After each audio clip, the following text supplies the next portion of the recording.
Hello. So in this series of videos, I'm going to be doing very brief overviews of different historical modes of reading or schools of literary and cultural theory. I'm going to try and cover a lot of them. Most of them will be 20th and 21st century because this is when we really had a proliferation of schools of critical thought. But in these very brief summaries, I'm going to try and give you a sense of the key ideas, key concerns, key innovations, and maybe some major drawbacks of these different schools.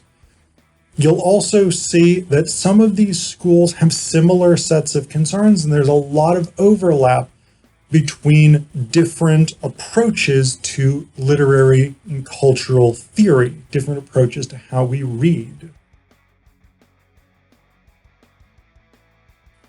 So in this video, we're going to talk about postmodern literary criticism.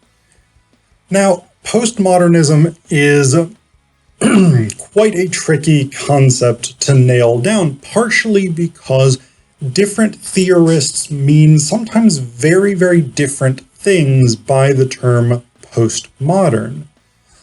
And also, postmodernism is a philosophy, an approach, an aesthetic, an ideology that impacts a broad range of disciplines.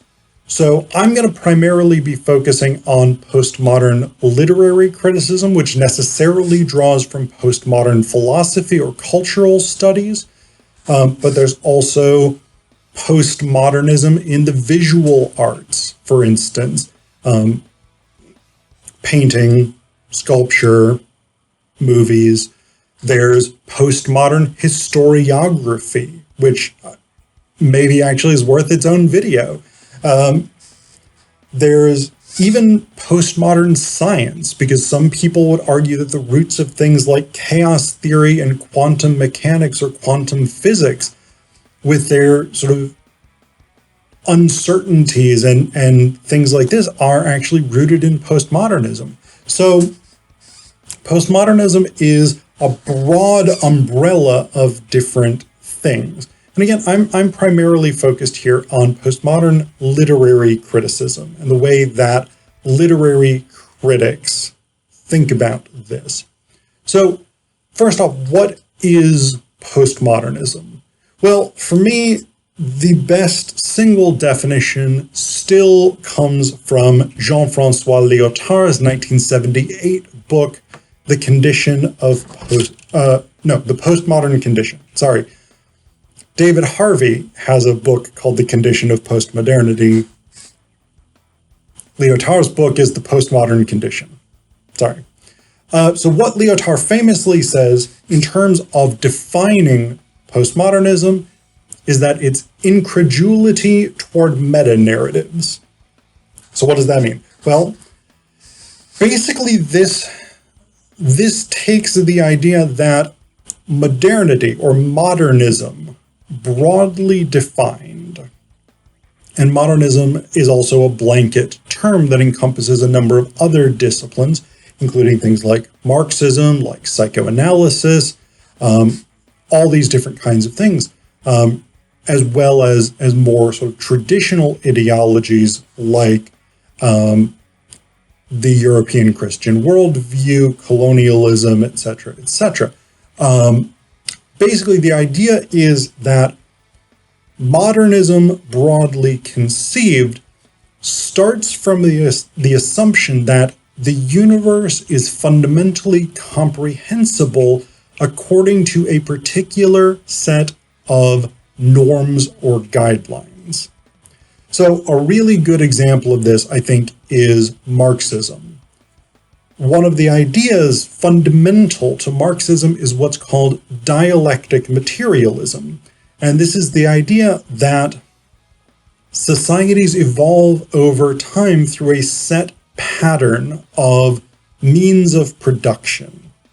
So you start from hunter-gatherers, and then because of the contradictions inherent in the hunter-gatherer system, you evolve into an agricultural slave economy. And then because of the contradictions in the slave economy, you evolve into feudalism, feudalism into capitalism, capitalism into socialism, and socialism into communism.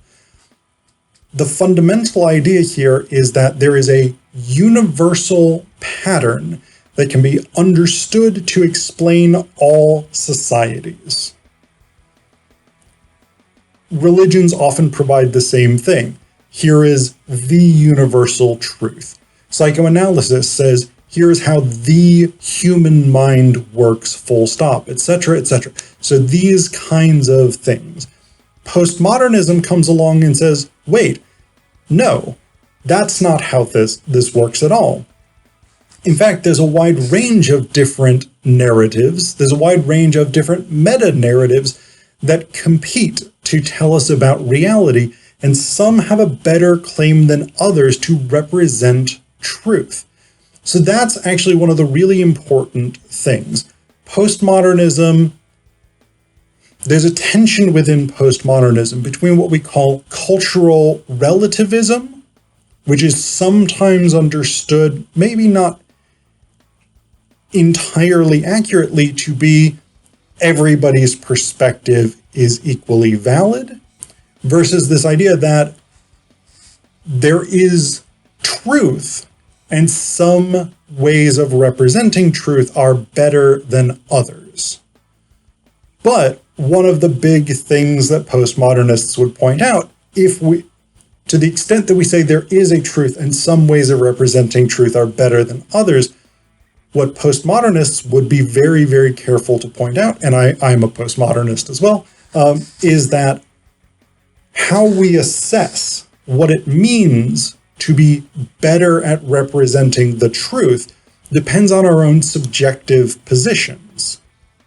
So not only do we not have any sort of grand overarching narrative that gives us a single comprehensive explanation of the universe, the way that we get to truth and the way we assess how true a particular proposition is depends on what we accept as a legitimate foundation for understanding truth.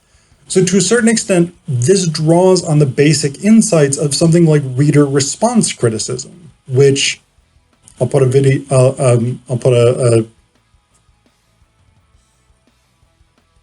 link to the video, a card, a YouTube card is what they're called. I'll put a YouTube card to my video on, if I remember, hopefully I'll remember, to my video on reader response criticism. The insight is basically everybody encounters texts in a different way. Postmodernism says everybody encounters the world in a different way. And the way that we understand truth and the expression of truth is conditioned by a number of factors, including our cultural position, our particular disposition toward that cultural position, etc., etc. So this is one of the big things with postmodernism, is again, it breaks down these large-scale narratives that attempt to explain the universe as such. And instead, postmodernism gives us relativity, different truths. But those different truths are always, the way we assess those different truths always depends on what we as assessors are prepared to accept as legitimate. Now, because postmodernism is really skeptical of overarching narratives, one of the things that postmodern literature and drama and film or television really does is it turns inward and it starts to say, okay, what is my position? What is my subject position as a work of art or an artist? So the prefix meta is really, really important for postmodernists. When we're talking about meta-narratives, probably the best way to understand that prefix is something along the lines of comprehensive. So it's a comprehensive narrative. When we're talking about something like metafiction or metadrama, meta-theater, meta-cinema, here the prefix meta is probably best understood as something like self-aware or self-reflective. So meta-literary works, for instance, will be novels that draw attention to the structure of narrative or the process of writing, the creative element of organizing particular events into a coherent narrative. A great example, for instance, is J.M. Coetzee's novel Foe, which is about the construction of the story itself. But any sort of self-conscious work. Another good example, Brendan O'Carroll's show, Mrs. Brown's Boys. It's an Irish TV show filmed partially by BBC Scotland, I think, and I forget who else is involved. Brendan O'Carroll's company is involved. But in that show, Brendan O'Carroll, who plays the star, is continually like interacting with the crew, the camera people, the directors, talking directly to the audience, going like leaving the actual set of the show to walk around, etc., etc. So it draws attention to the way that the television show is made as a television show.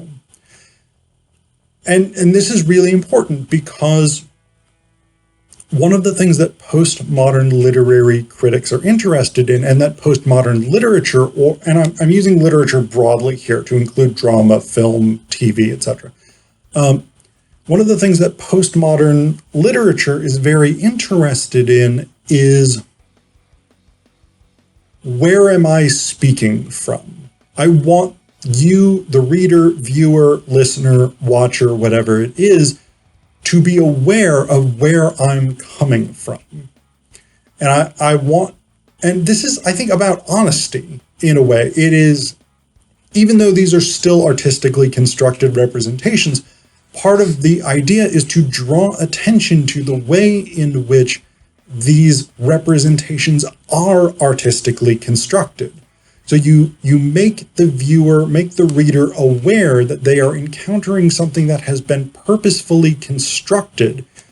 And this is the opposite of the famous theater idea of the willing suspension of disbelief, right? Like you read a traditional novel, say Jane Austen or Charles Dickens or something like this. The idea is that you can get lost in the story and you can be like, okay, I'm following along with what's actually happening to these characters. Postmodernists come along and say, actually, here's what you're experiencing. You're experiencing a carefully crafted selection of incidents that have been represented in a purposefully artistic way. Now, that's always the case with any sort of art form, novels, film, poetry, cinema, whatever it is. Postmodernists make that central to the experience of the art. And part of the reason for doing that, again, I think is about this approach to intellectual honesty and just saying, I am not trying to trick you into believing that you're experiencing something that is objectively true. I want you as the viewer, reader, whatever it is, to be aware of how this has been built for you and what impression I, as a writer or dramatist, whatever it is, am trying to create for you. And again, we see this as well in postmodern historiography, for instance. One of the things that characterizes postmodern histories is they tend to try and narrate not only what occurred, but the way in which the events are being understood. So someone like Hayden White is really central to postmodern historiography, and he says, because history is storytelling, historians use these particular models in order to tell these stories. We can tell the same events through different lenses like comedy, romance, tragedy, etc., etc. And by organizing these events and making sense of them through these different structures, we can, in describing accurately the same historical events, we can give very different impressions of them. And that's always been the case because history has always been storytelling. But what the postmodern historian does that's different than most previous approaches to history is the postmodern historian says, this is the way that I'm looking at these things. This is the way that I am presenting this information. And the idea is to make readers aware that it could have been presented differently. And so this is the big thing.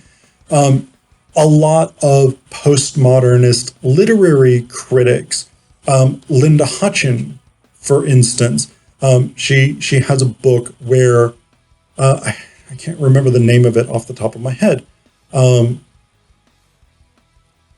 basically she argues that historical metafiction is the genre par excellence of postmodern fiction.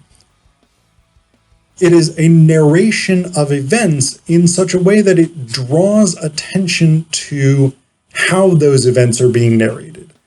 I'm organizing this sequence of events in this way for this reason, but it could have been otherwise. The events can be represented accurately and legitimately in a different way than how I'm presenting them. And so that's a really important component of postmodern arts, postmodern philosophy, is again this idea of contingencies.